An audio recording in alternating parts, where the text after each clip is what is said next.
Hello healthy people, fruit juices ಆರೋಗ್ಯಕ್ಕೆ ತುಂಬಾ ಒಳ್ಳೇದು ಅನ್ನೋ ವಿಷಯ ಎಲ್ರಿಗೂ ಗೊತ್ತಿದ್ದದೆ. ಅದಕ್ಕೆ ಯಾವಾಗ್ಲೂ ಆರೋಗ್ಯಕ್ಕಾಗಿ ಆಪಲ್ ಜ್ಯೂಸ್, ಗ್ರೇಪ್ ಜ್ಯೂಸ್ ಅಂತ ಆ ಫ್ರೂಟ್ ಜ್ಯೂಸಸ್ನ ಆರೋಗ್ಯಾಭಿಲಾಷಿಗಳು ಕುಡಿತಾ ಇರ್ತಾರೆ.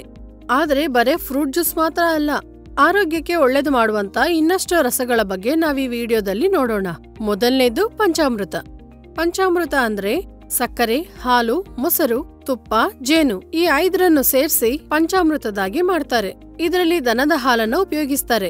ಪಂಚಾಮೃತದಲ್ಲಿ ಇರುವಂತ ಈ 5 ಪದಾರ್ಥಗಳು ಆರೋಗ್ಯಕ್ಕೆ ಎಷ್ಟೋ ಒಳ್ಳೆದನ್ನು ಮಾಡುತ್ತೆ. ಹೇಗಂದ್ರೆ ಹಾಲಲ್ಲಿ ಕ್ಯಾಲ್ಸಿಯಂ ಇರತ್ತೆ, ಆಮೇಲೆ ವಿಟಮಿನ್ ಎ ಕೂಡ ಇರುತ್ತೆ, ಆಮೇಲೆ ಮೊಸರು ಡೈಜೆಸ್ಟ್ ಆಗೋಕೆ ಸಹಾಯ ಮಾಡುತ್ತೆ, ತುಪ್ಪ ಮೇಧಸ್ಸು ಜಾಸ್ತಿ ಆಗೋಕೆ ಸಹಾಯ ಮಾಡುತ್ತೆ, ಆಮೇಲೆ ಜೇನಿಂದ ಎಷ್ಟೊಂದು ಒಳ್ಳೇದು ನಡೆಯುತ್ತೆ ಅನ್ನೋದು ಎಲ್ರಿಗೂ ಗೊತ್ತಿದ್ದ ವಿಷಯನೇ. ಆ ತರ ಈ ಪಂಚಾಮೃತದಿಂದ ಎಲ್ರಿಗೂ ಎಷ್ಟೋ ಒಳ್ಳೇದ್ ನಡೆಯುತ್ತೆ. ಎರಡನೇದು ಬೇವಿನ ರಸ. ರುಚಿ ಹೇಗಿದ್ರೂ ಬೇವಿನ ರಸ ಆರೋಗ್ಯಕ್ಕೆ ತುಂಬಾ ಒಳ್ಳೇದು.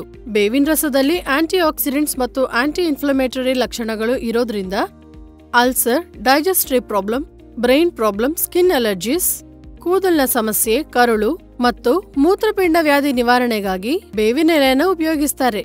ಬೇವಿನ ರಸ ಕುಡಿಯೋದ್ರಿಂದ ಶುಗರ್ ಲೆವೆಲ್ಸ್ ಕಂಟ್ರೋಲ್ ಅಲ್ಲಿ ಇರುತ್ತೆ. ಈ ಜ್ಯೂಸ್ ಆಂಟಿ ವೈರಲ್ ಆಗಿ ಕೆಲಸ ಮಾಡುತ್ತೆ. ಆಮೇಲೆ ಯಾವ್ದಾದ್ರು ವೈರಲ್ ಫೀವರ್ ಬಂದಾಗಾದ್ರೆ ಈ ಬೇವಿನ ಎಲೆನ ತಗೋಬಹುದು. ಮೂರನೇದು ಆಮ್ಲ ಜ್ಯೂಸ್. ಇದನ್ನೇ ಗೂಸ್ಬೆರಿ ಜ್ಯೂಸ್ ಅಂತ ಕೂಡ ಹೇಳ್ತಾರೆ. ಆಯುರ್ವೇದದಲ್ಲಿ ಆಮ್ಲನು ಅಮೃತ ಅಂತಾರೆ. ಯಾಕಂದ್ರೆ ಆಮ್ಲದಿಂದ ತೆಗೆದಿರುವಂತ ರಸನ ಕುಡಿಯೋದ್ರಿಂದ ಸುಮಾರು ಕಾಲ ಯೌವನವಾಗಿ ಇರಬಹುದು. ಈ ಆಮ್ಲ ಜ್ಯೂಸ್ ಕುಡಿಯೋದ್ರಿಂದ ಪಿಂಪಲ್ ಸ್ಕಾರ್ಸ್ ನ ರಿಮೂವ್ ಮಾಡಿ ಆಮೇಲೆ ರಕ್ತ ಪ್ಯೂರಿಫೈ ಮಾಡಿ ಒಳ್ಳೆ ಫಲಿತವನ್ನು ಕೊಡುತ್ತೆ. ನಾಲ್ಕನೇದು ಅಲೋವೆರಾ ಜೆಲ್. ಅಲೋವೆರಾದಲ್ಲಿ vitamin A, vitamin C, vitamin E, vitamin ಬಿ6 ಮತ್ತು ವಿಟಮಿನ್ ಬಿ12 ಕೂಡ ಇರುತ್ತೆ.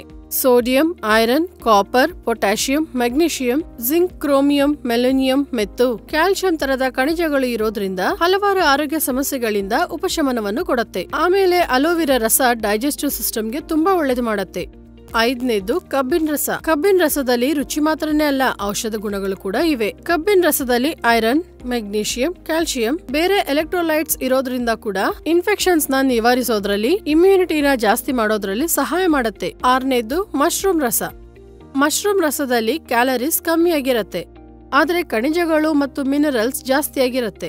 ಈ ರಸದಲ್ಲಿ ಆಂಟಿ ಆಕ್ಸಿಡೆಂಟ್ಸ್ ಇರೋದ್ರಿಂದ ಇದು ಶರೀರದಲ್ಲಿ ಇರುವಂತ ಫ್ರೀ ರಾಡಿಕಲ್ಸ್ ನ ಕಂಟ್ರೋಲ್ ಮಾಡೋದ್ರಲ್ಲಿ ಸಹಾಯ ಮಾಡುತ್ತೆ. ಹಾಗೇನೆ ಕೆಲವು ತರಹದ ಕ್ಯಾನ್ಸರ್ ಸಮಸ್ಯೆಯನ್ನ ಸಾಲ್ವ್ ಮಾಡೋಕೆ ಹೆಲ್ಪ್ ಮಾಡುತ್ತೆ. ಏಳನೇದು ಸಿಹಿಯ ಕಲ್ಲು.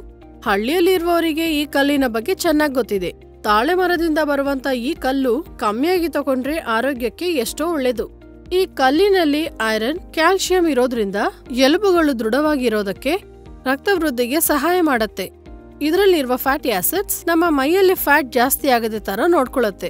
ನಾವು ಕುಡಿಯುವಂತ ಫ್ರೂಟ್ ಜ್ಯೂಸ್ ಜೊತೆನೆ ಈ ರಸಗಳನ್ನು ಕೂಡ ತಗೊಂಡ್ರೆ ನಮ್ಮ ಶರೀರಕ್ಕೆ ಯಾವ ತರದ ತೊಂದರೆ ಬರದ ತರ ನಾವು ಜಾಗೃತಿಯಾಗಿ ನೋಡ್ಕೋಬಹುದು.